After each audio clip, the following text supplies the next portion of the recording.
23 months later, along came James. Compared to Patrick and Sadie, his pregnancy was pretty unremarkable. I was having a lot of contractions. There was some spotting again, but I wasn't as freaked out that time because it had happened with Patrick and Patrick was all right. So I was a little bit stressed out. I mean, you're always stressed out when that happens, but not as stressed out as I had been with Patrick because I knew that it could be okay. My parents came out to watch the other kids. I made it to my scheduled C-section date. We went to the hospital. I ended up installing the car seat myself because I'm better at installing car seats than anyone else in my family. And so I installed the car seat myself on the morning of the C-section, and then we drove to the hospital, and I promised myself that if we ever had another kid, I would not do it on the morning. I would not install the car seat on the morning of the C-section. And we drove to the hospital, and that time the thing that stands out to me was that I was asked by staff at least 6 times whether or not I was having my tubes tied. Like, the question would be like this: so we're doing a C-section and tying your tubes today, right?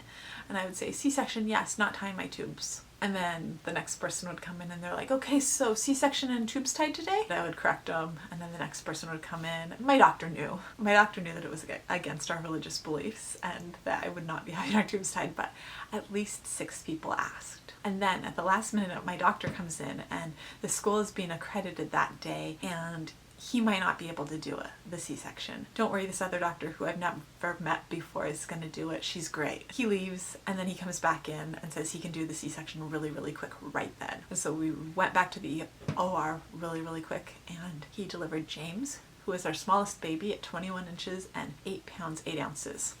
I forgot to tell you, Patrick was 8 pounds 12 ounces and also 21 inches. The best thing about James and Patrick's birth, and really Tessie's birth and the hospital that they were born at, was that they get you up to walk really quickly afterwards, within a few hours. I don't know if it's 6 hours afterwards. They have a board when you get to your room after recovery, and it has a set time on it. It's the first time you're going to get up and walk. And you get up and you just walk a little ways down the hallway and a little ways back.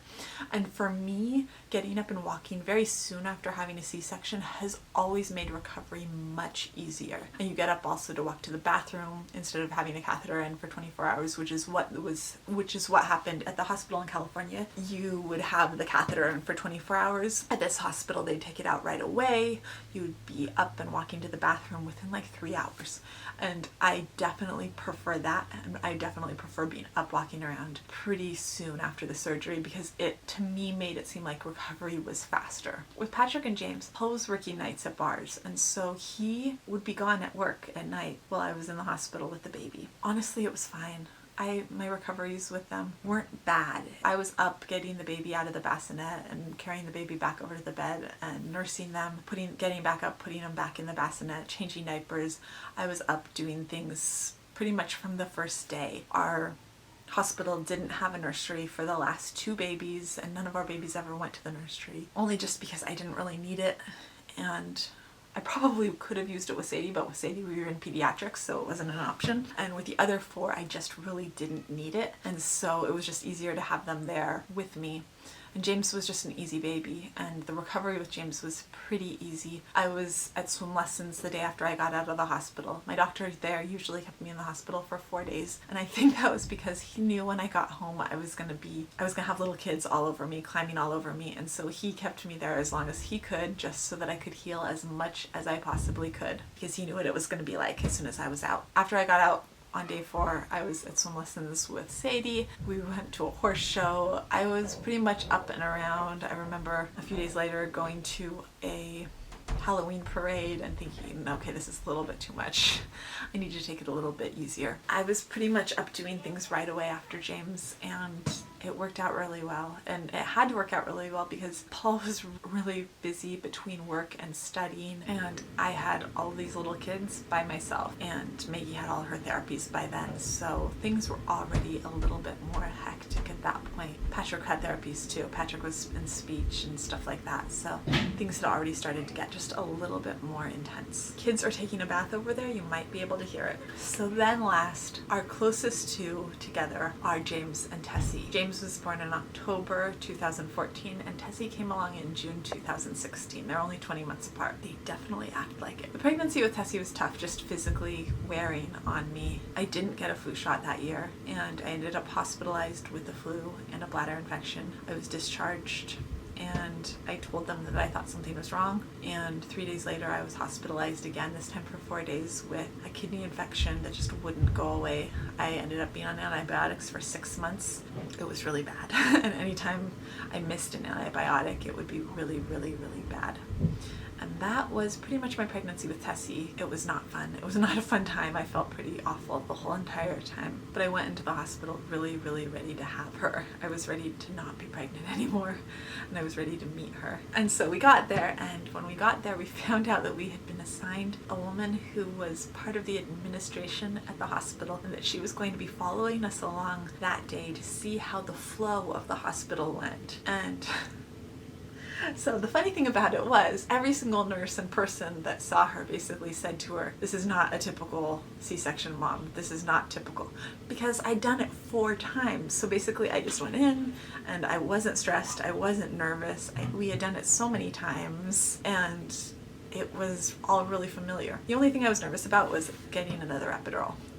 This was going to be my 10th epidural because I'd had 4 spinal injections before I had Sadie, and then counting the ones with Sadie and all the other kids added up to 10 altogether. And I sort of have a major fear of needles going into my spine. One of my earlier epidurals went really, really bad, one of my spinal injections. Ever since then, I've been pretty terrified of them. Nothing went wrong this time except that the epidural took a really long time to take effect, or it felt like a long time to me. And so they kept testing and testing. Can you feel this? Yes. Can you feel this? Yes. Can you feel this? Yes. And finally it worked. And then they did the C-section and Tessie was born, and she was also 8 pounds 12 ounces, just like Patrick, and 21 inches. They were the same size. And my doctor said he was surprised because he thought she was going to be smaller because I looked like I was carrying smaller that time and I'd hidden her well. And actually I didn't think she was that big because I hadn't felt that big with her compared to my other pregnancies. But the surgery went really well, and they asked me if I wanted to try to nurse her. And it's always been intimidating to me to try to nurse the baby when you're flat on your back, when they're still sewing you up. She's like less than 5 minutes old now,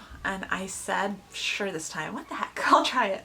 And she actually managed to latch on when she was about 5 minutes old, and when they were still sewing me up, and everyone in the room was really, really surprised and kept commenting on like they couldn't believe she was actually nursing. She was really, really nursing while I was being sewed up when she was like 5 minutes old. But she did. She nursed, and she nursed all the way over to recovery. They pushed us together to recovery with her on my chest, and that was our start. But then I got to recovery, and all of a sudden a nurse came into the room and she said, "Are you feeling okay?" And I said, "Sure, I'm feeling great. Oh my gosh, what's happening?" And she said, "Your blood pressure is 70/30. Anesthesiology, please." The anesthesiologist came in and they got my blood pressure stabilized, but I asked my parents not to bring the kids in till the next day because I felt not right. But a few hours later I was up and walking around. The next day the kids came in to meet Tessie. That was the beginning of our Tessie journey, because by the second day I had a pretty good idea that she probably had autism because she just didn't want to be held or touched. But that is not part of really the C-section story. My number one bit of C-section advice is C-section girdles. I have these C-section girdles. I'll link one of them down below. I used them for Maggie. I used them for my last 4 C-sections. I bought 2 of them because I wore them so much. I wore them for like 6 months afterwards because I loved the support they gave after my C-section. Even when I wasn't in pain anymore, they would still support my stomach muscles so that I didn't get asked every 10 minutes if I was pregnant when I was out. Because I know I have a tendency to look pregnant even when I'm not, because my stomach muscles are shot and I don't have diastasis, whatever it's called, recti. My doctors checked me for that. I just have stomach muscles that are so stretched out that they look pregnant. Anyways, yeah, the girdles are amazing. Their main purpose isn't not looking pregnant. That's not the reason at all. The main purpose for them is that they hold your muscles so that you're not in a ton of pain. When I wasn't wearing them, I would be in so much pain, and when I put them on and they held everything in place so things weren't moving and shifting, the pain would be probably 75% less. And that is why I would wear C-section girdles all the time, because they just helped me so much with recovery. Anyways, that is the story of my 5 C-sections. If you made it all the way to the end, you are absolutely amazing. If you liked this video, I would love it if you'd give it a thumbs up. And if you're interested in all things autism, which is what we usually talk about around here, I'd love it if you would hit subscribe, and I'll see you tomorrow. Bye.